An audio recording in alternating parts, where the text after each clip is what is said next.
राधे राधे दोस्तों, आज मैं आपको महाशिवरात्रि की व्रत की कथा सुनाने वाली हूँ। महाशिवरात्रि की व्रत की कथा इस प्रकार है।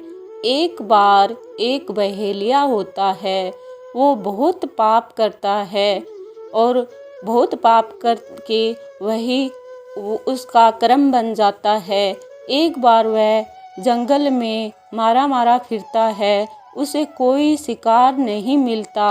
वह खोजते खोजते एक तालाब के किनारे बेलपत्र था, बेलपत्र के ऊपर जाके बैठ जाता है और उसके नीचे एक शिवलिंग था। वह उस पे बैठा बैठा बेलपत्र तोड़ तोड़ के उस शिवलिंग पे गिराता रहता है। उस रात में पहला पहर गुजरा तो एक हिरण वहाँ आई और जैसे ही वह पानी पीने लगी, वह बहेलिया उसको मारने के लिए अपनी तलवार उठाई और उसी टाइम वह हिरनी हाथ जोड़ के बोली, अरे बहेलिया, मेरे को मत मारो, मैं इस टाइम गर्भवती हूँ। मैं जब बच्चों से निवृत्त हो जाऊंगी तब मैं आपके पास में आऊँगी, तब मेरे को मारना। अब बहेलिया दया करके उसको छोड़ देता है। फिर वह बेलपत्र डालते रहता है शिवलिंग पे तोड़ तोड़ के।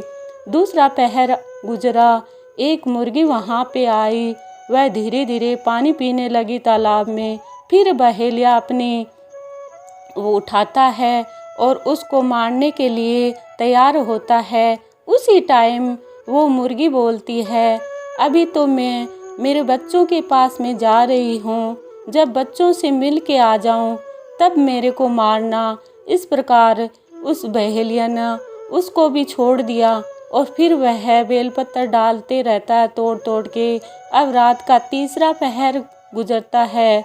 फिर वह एक हिरन आती है, वह पानी पीने जाती है। वह बहेलिया फिर उसको मारने के लिए तैयार होता है। उसी टाइम वह हिरन बोलती है, अभी तो मैं मेरे पति से मिलने जा रही हूँ, जब मैं अपने पति से निवृत्त होके आ जाऊँ तब मेरे को मारना। इस प्रकार वह बहेलिया उसी टाइम उसको भी छोड़ देता है और फिर वह बेलपत्र उस पे तोड़ तोड़ के शिवलिंग पे डालता रहता है। और चौथा पहर गुजरा, एक हिरन वापस आती है। वह तालाब में पानी पीने की कोशिश करती है। उसी टाइम बहेलिया फिर व्याकुल हुआ भूख प्यास से उसको मारने के लिए दौड़ता है। फिर उसी टाइम वह हिरण बोलती है, अरे व्याध, आपने 3 लोगों को छोड़ दिया है तो मेरे को भी छोड़ दो। जब लौटते समय वह आएंगे उसी टाइम मैं आ जाऊंगी, तभी मेरे को मार देना। अब बहेलिया ने दया करके उसको भी छोड़ दिया। अब रात के चारों पहर बीत गए। वह बेलपत्र तोड़ते तोड़ते शिवलिंग पे डालता रहता और 4 पहर की उसकी अनजाने में उसकी पूजा हो जाती है और शिवरात्रि की पूजा उसकी संपन्न होती है। इस व्रत के प्रभाव से और भोलेनाथ के आशीर्वाद से उस बहेलिए का मन पवित्र हो जाता है। वह अपने गंदे विचारों पे और उस पे विचार करने लगता है कि मैं कितना गंदा हूँ और मैं कितने गंदे काम कर रहा हूँ। जब वह चारों लोग वापस आते हैं तो बहेलिए के पास में आते हैं, बोलते हैं, अरे बहेलिया, अब हमको मारो।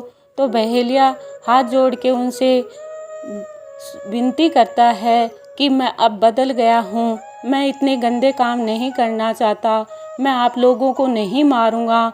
अब शिव पार्वती की कृपा से उसका मन बदल जाता है और वह संसार में अच्छे कर्म करने लगता है। और शिव पार्वती जी ने उनके लिए 2 विमान भेजे, उसमें एक बहेलिए के लिए और मृग और हिरणों के लिए उसमें, इसलिए स्वर्ग में जाते हैं। इस प्रकार ये शिवरात्रि की कथा संपन्न होती है। श्री कृष्णम शरणम मम।